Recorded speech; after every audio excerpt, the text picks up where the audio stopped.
Welcome to খবরের হাট। মহাসাগরের তলদেশে হলুদ ইট বসানো রাস্তা। কারা বানালো এই রাস্তা? মহাসাগরের তলদেশে পরপর সাজিয়ে যত্ন করে যেন বানানো হয়েছে সেই রাস্তা। ইটের রাস্তা দেখে বিজ্ঞানীদের মাথা তো ঘুরিয়েই গেল। কে বানালো এই রাস্তা? জানতে হলে অবশ্যই ভিডিওটা প্রথম থেকে শেষ অবধি দেখতে হবে। ভিডিও যদি ভালো লেগে থাকে তাহলে অবশ্যই চ্যানেলটিকে সাবস্ক্রাইব করে দেবেন। প্রশান্ত মহাসাগরের উত্তর ভাগে অবস্থিত হনুলুলু। এই হনুলুলুর কাছে মহাসমুদ্রের জলে 3000 মিটার তলায় সমুদ্রের তলদেশের ছবি বিজ্ঞানীদের মাথা ঘুরিয়ে দেয়। ওশান এক্সপ্লোরেশন ট্রাস্টের দ্বারা নিয়ন্ত্রিত একটি মিশন জলের তলায় পাঠানো হয় সেখানকার পরিস্থিতি দেখতে। নটিলাস নামে একটি যান নেমে যায় জলের 3000 মিটার গভীরে। 2022 সালে হওয়া এই অভিযানে নটিলাস সমুদ্র তলদেশে যে দৃশ্য বিজ্ঞানীদের সামনে তুলে ধরে তার ব্যাখ্যা তখনকার মতো দিতেই পারেননি তারা। দেখা যায় 3000 মিটার বা 9842 ফুট গভীরে সমুদ্রের তলদেশে একটি হলুদ ইট বসানো রাস্তা। ইটগুলি প্রায় একই আকারে গায়ে গায়ে বসানো, সেটাই লম্বা হয়ে পরপর সাজিয়ে চলে গেছে অনেকটা দূর পর্যন্ত। এটা দেখার পর অনেকেই বুঝতে পারছিলেন এমন সুন্দর করে সাজানো ইটের রাস্তা সমুদ্রের এত গভীরে এলো কোথা থেকে। সামনে আসতে শুরু করে সমুদ্রের তলার নগরীর তত্ত্ব।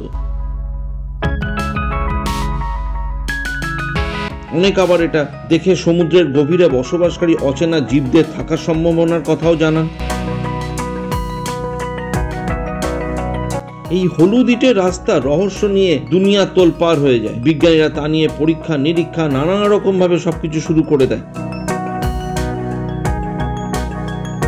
আর তাতেই অবশেষে এই রহস্যের জট খুলতে পেরেছেন তারা। বিজ্ঞানীরা জানাচ্ছেন এই হলুদ ইট আদপে তৈরি হয়েছে আগ্নেয়গিরি থেকে।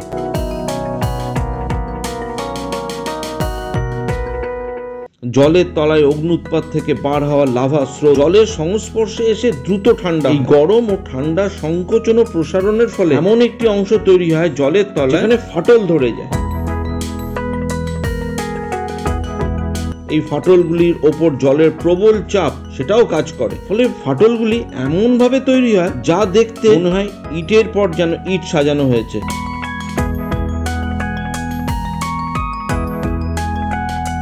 আসলে একটি বিশাল অংশ জুড়ে এমন লম্বা লম্বা ফাটল তৈরি হয় যা পরপর সাজানো ইটের মতন দেখতে হয়ে যায়। লক্ষ লক্ষ বছর ধরে এই ইটের মতন রূপ নিয়ে তা জলের তলদেশেই রয়ে গেছে।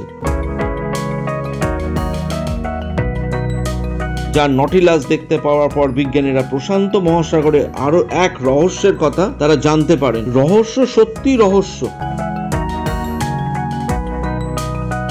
বিচিত্র এই পৃথিবী, কত রকম ভাবে কি না কি চারিদিকে ছড়িয়ে ছিটিয়ে রয়েছে যা আমাদের সবসময় অবাক করে তোলে। আশা করি ভিডিওটা আপনাদের ভালো লেগেছে। কোনো কিছু বলার থাকলে অবশ্যই কমেন্টসে লিখবেন আর লাইক ও শেয়ার করে দেবেন।